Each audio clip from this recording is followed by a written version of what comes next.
Bonjour à toutes et à tous.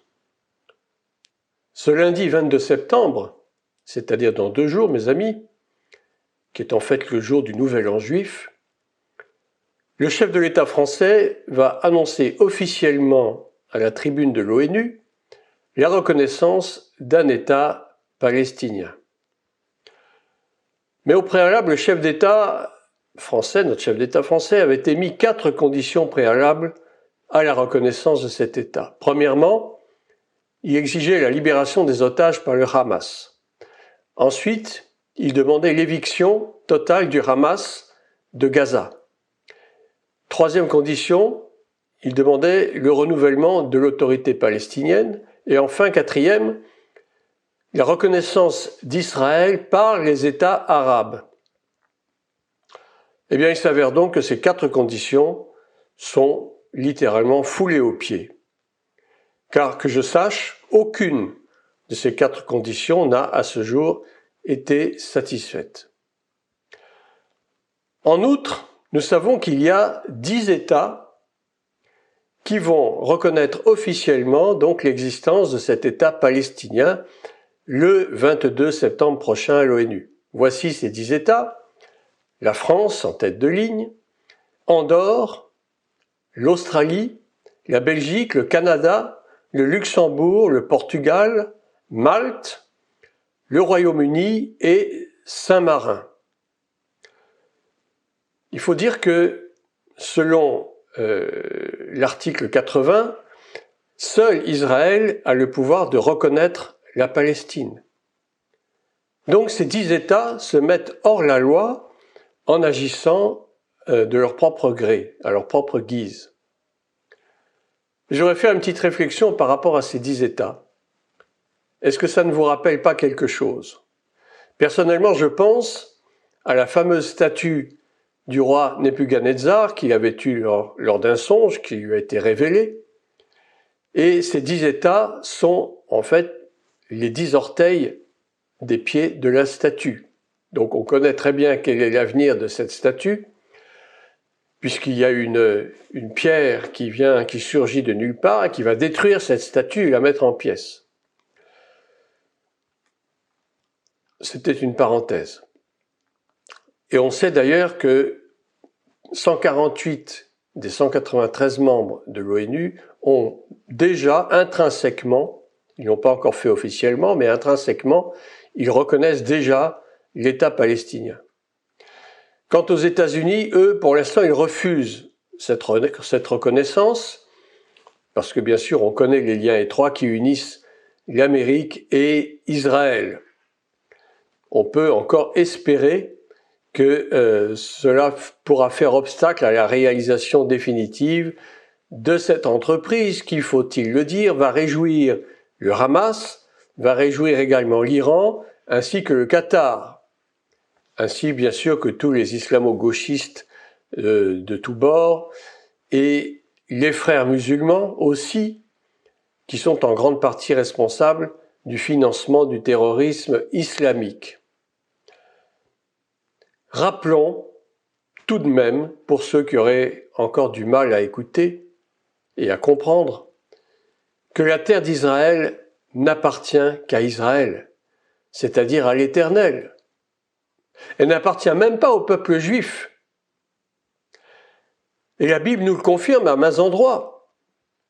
De même que la ville de Jérusalem, qui doit demeurer la capitale indivisible d'Israël. Et je me rappelle même que le président Trump avait en son temps, lors de son premier mandat, exprimé publiquement que Jérusalem était la capitale indivisible d'Israël. Je ne sais pas s'il le pense encore maintenant.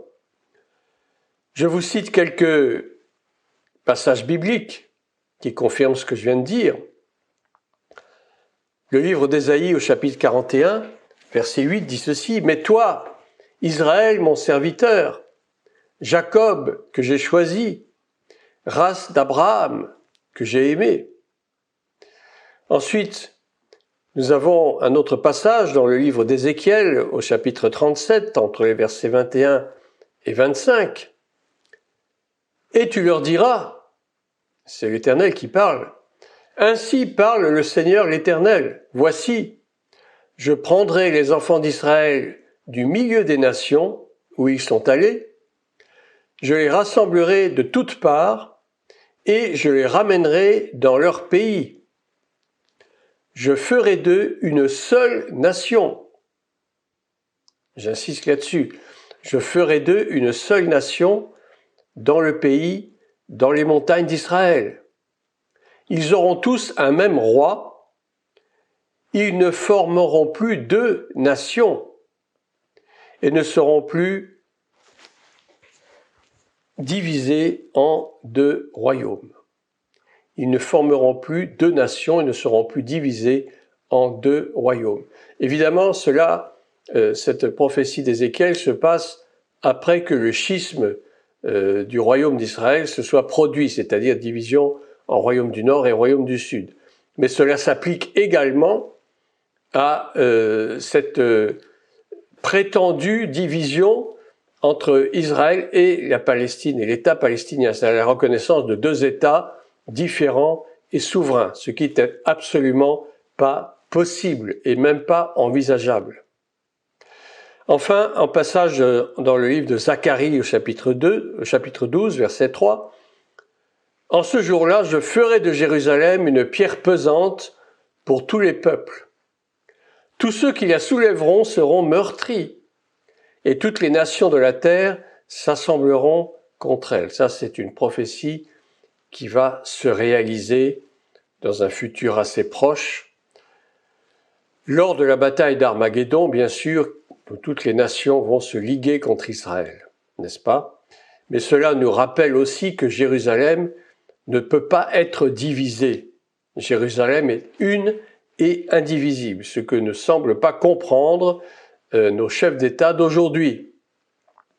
Je pense que, à la lumière de tout ce que je viens de dire, je pense que nous sommes arrivés vraiment à un point de non-retour et que les événements mondiaux vont s'accélérer désormais de plus en plus vers le retour de notre Seigneur Jésus-Christ qui lui-même avait prophétisé toutes ces choses. Le dénouement de l'histoire de ce monde est plus proche que jamais. Notre président français et tous ceux qui le suivent sont en train de prendre d'énormes risques, croyez-moi, en proclamant cet État palestinien qui est complètement illégitime. Ça représente un pas de plus franchi dans la transgression de la loi de Dieu concernant Israël. Israël appartient à l'Éternel et ne peut en aucun cas être divisé. Pas plus que Jérusalem ne peut être divisé. Plus rien maintenant, désormais, ne pourra permettre de faire marche arrière. Je crois que les dés sont jetés. Je crois que nous arrivons vraiment à un point de conclusion, un point de non-retour pour les nations. Et rien ne pourra être changé si ce n'est par la volonté de Dieu, mais ça m'étonnerait fort que le Seigneur puisse et même veuille changer ses plans. Les prophéties doivent s'accomplir en leur temps et en leur saison. Attendons-nous à de très rudes retours de bâton pour nos nations, et en particulier pour la France, qui s'ingénie, faut-il le dire, à prendre les plus mauvaises décisions qui soient, et qui se moque ouvertement de l'Éternel Dieu, lui qui tient nos destinées et celles des nations entre ses mains. Et pour terminer, je vais vous rappeler ce psaume 2, en tout cas le début, ce psaume numéro 2 qui justement démontre l'arrogance des chefs d'État, des princes et des rois de ce monde. Pourquoi ce tumulte parmi les nations? Ces vaines pensées parmi les peuples? Pourquoi les rois de la terre se soulèvent-ils et les princes se liguent-ils avec eux contre l'Éternel et contre son oint? Brisons leurs liens. Délivrons-nous de leurs chaînes. Celui qui siège dans les cieux rit, le Seigneur se moque d'eux. Puis il leur parle dans sa colère, il les épouvante dans sa fureur. C'est ce qui va arriver, croyez-moi. La fureur de Dieu va se lever très bientôt contre les nations qui ont osé porter atteinte à l'intégrité de la terre d'Israël. C'est moi qui ai oint mon roi sur Sion, ma montagne sainte. Je publierai le décret, l'Éternel m'a dit, tu es mon fils, je t'ai engendré aujourd'hui. N'oublions pas que dans la parole de Dieu, l'Éternel traite Israël comme son fils, son premier-né. Donc on doit voir ça dans les deux sens. Son fils en tant que Messie, que Mashiach, qui doit venir régner justement en Israël, à Jérusalem, et son fils, le premier-né, qui est précisément Israël, qu'il appelle son premier-né. Demande-moi, je te donnerai les nations pour héritage, les extrémités de la terre pour possession. Tu les briseras avec une verge de fer. Tu les briseras comme le vase d'un potier. Et maintenant, roi, conduisez-vous avec sagesse. Juge de la terre, recevez instruction, servez l'Éternel avec crainte et réjouissez-vous avec tremblement. Baisez le Fils de peur qu'il ne s'irrite et que vous ne périssiez dans votre voie, car sa colère est prompte à s'enflammer. Heureux tous ceux qui se confient en lui. Je pense que le Seigneur ne va pas retirer sa fureur de ces nations qui ont l'outrecuidance de proclamer la souveraineté d'un État palestinien. Les choses sont allées trop loin, la limite a été franchie. Et je le dis sans aucune méchanceté, mais nous savions intérieurement que cela allait se produire. Tous les événements des mois passés nous portaient à croire que cela serait immanquablement réalisé un jour ou l'autre. Et voilà, c'est chose faite. Donc ce 22 septembre sera donc proclamé cet État palestinien en transgression de toute la loi de Dieu concernant Israël. Maintenant, chacun jugera, mais je pense qu'il faut nous tenir prêts à l'inévitable. Il faut nous tenir prêts à voir que des choses terribles vont se produire dans notre pays et dans tous les autres pays d'ailleurs, dans ces même 148 pays qui, sans même l'avouer, réfléchissent fortement et souhaitent même fortement la création de cet État palestinien. Voilà, je vous laisse sur ces quelques paroles. Tout ce que j'ai à vous dire, prions. Prions pour Israël, prions pour Jérusalem, prions également pour nos nations, prions pour nos familles et soyons prêts. Le retour du Seigneur est proche. Soyez bénis. Maranatha.